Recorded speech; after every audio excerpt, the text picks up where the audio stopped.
Here's an idea. Pics, or it didn't happen.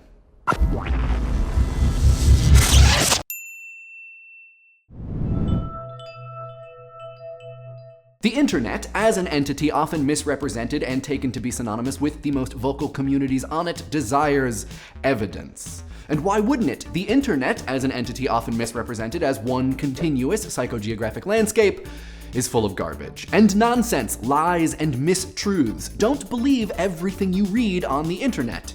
You want to make a point? Show me your sources. Something incredible happened to you? Pics, or it didn't happen. I've started feeling this way about my own experiences. Is it expected that I prove I've had them? How do I construct that proof? 10 years ago, some knickknacks and a roll of film, but now it is almost certainly an Instagram. Instagram photos feel like landmarks. They make things real by making them a networked image.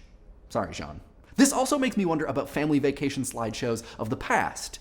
Were we proving our minivan excursions to theme parks or monuments as much as we were celebrating them? Maybe those two things are one and the same, because if there were no pics, did it happen? I mean, sure, but how much did it happen? On the internet, and to a certain degree within all of our social relationships, it's not memories or it didn't happen, or field recordings or it didn't happen, not sketches, accurate descriptions, and souvenirs or it didn't happen. It's pics, or it didn't happen. Pics are a principal currency of social truth. Where there is any doubt, photographic is the popular evidence par excellence of something's actual having happenedness. The internet, like the rest of our culture, is very visual. It emphasizes and gives precedence to visual media, visual material, visual evidence. And so it comes to pass that pics not only count the most, but count the most easily as evidence. There's more understanding about them, about how to send, receive, and operate upon them. There are places to put, keep, find,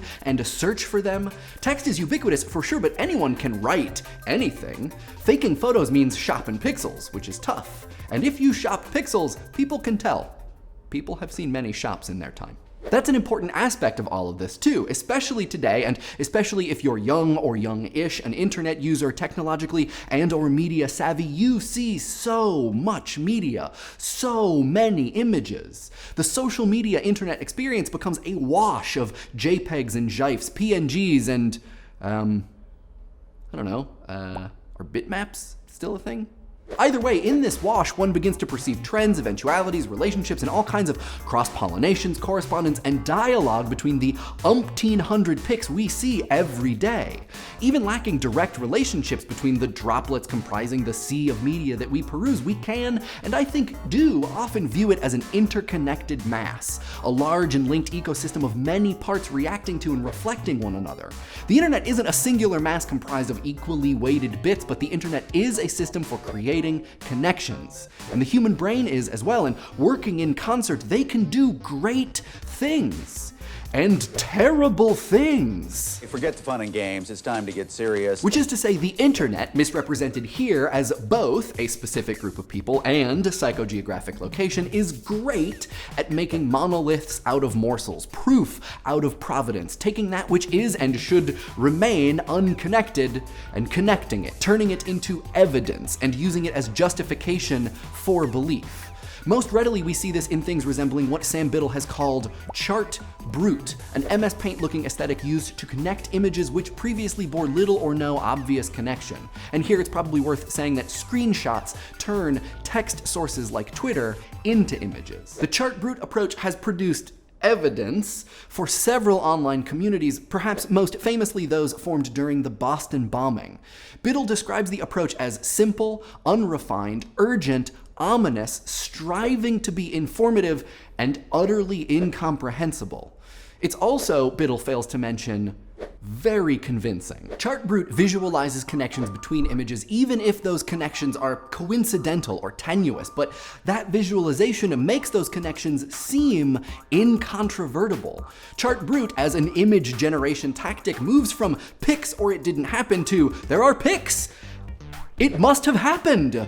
It's what you might call a big data mentality towards evidence gathering. Gather all of the media or information you can, put it in a heap, and run some process to see what emerges. Chartbrute treats images and screenshots, visual and virtual minutia as verified data points to be cross-referenced. It treats conclusions based on them as proof, which is not to say it's not proof, just that it's not necessarily proof. Chartbrute is itself an example of the larger set of tendencies that arise when people are confronted with scary stuff. Physical harm, widespread sickness, socio-political threats. It can feel as though these things revoke our agency. They make us feel powerless and less powerful, so we try to explain them, to understand them, because understanding is some form of control. Generating images, as one specific example, can prove the machinations of our antagonists. It helps us comprehend, and in that comprehension, possibly thwart, but at the very least, cope. Except, Chartbrute and other visual, discursive, or habitual practices like it don't generate proof so much as coherence, an airtight bundle of tidbits which may or may not have a relationship to fact, but have a seemingly indestructible relationship to one another. When communities form around these tidbit bundles, it becomes sort of like the family slideshow, both proof and celebration. We've proven what's really going on, and we celebrate being in control again by exercising that control. But there's a big danger here, one of overconfidence. Absent someone to pop the proof bubble in cases where there is no basis in fact, communities with shared fears can get carried away and suffer actual mass hysteria. Like the Salem witch trials or the Boston bomber hunt, masses convinced of their proof can do more harm than good. Sometimes that's a literal witch hunt, and sometimes it's a figurative one, and sometimes it's the community convincing itself that they're sick when they're really not. This is stuff that I don't know much about, but I do know Vsauce, Kevin here. does. Hey Kevin. Hi. Hear you've been thinking a lot about mass hysteria this week. A bit. Take it away.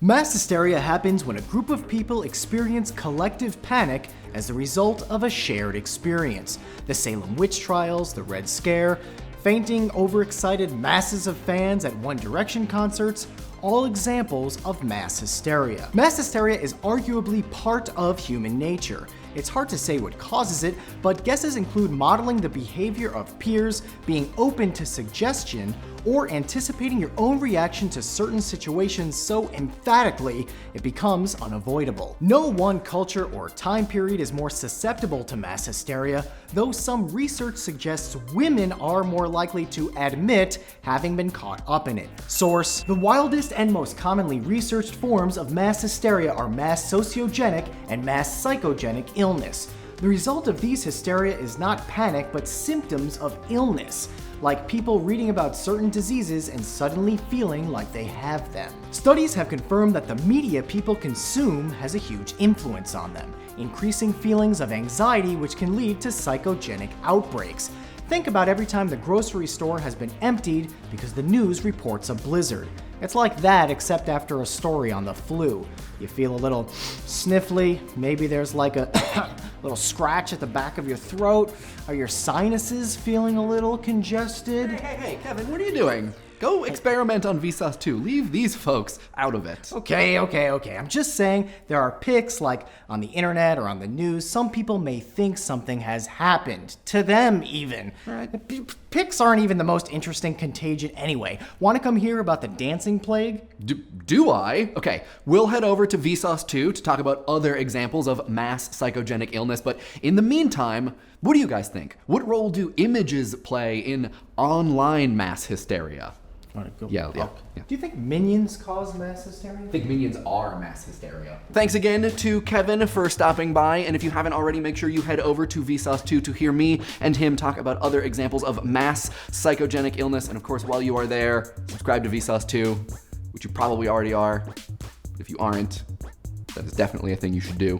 This last weekend, I spent several days in the woods in Northern California with Camp Imager, and it was so much fun. It was great meeting all of you Imagerians. Thanks to everybody who came up and said hi, who came to my talk about conspiracy theories, which is actually a kind of companion talk to this episode of Idea Channel. So keep an eye on Twitter because I am going to post the slides and notes from that talk in case you want to take a look at it. And finally, we are taking next week off. So the next time you see my face on your YouTube on Idea Channel will be not next week, but the week after that. It's an episode about Rick and Morty. So if you haven't watched Rick and Morty yet, you should do that. This week's episode is brought to you by the hard work of these proof generators. We have a Facebook and IRC and a subreddit links in the doobly-doo. And the tweet of the week comes from Crondrade, who asks a very good question about the placement of the tweet of the week in this very screen.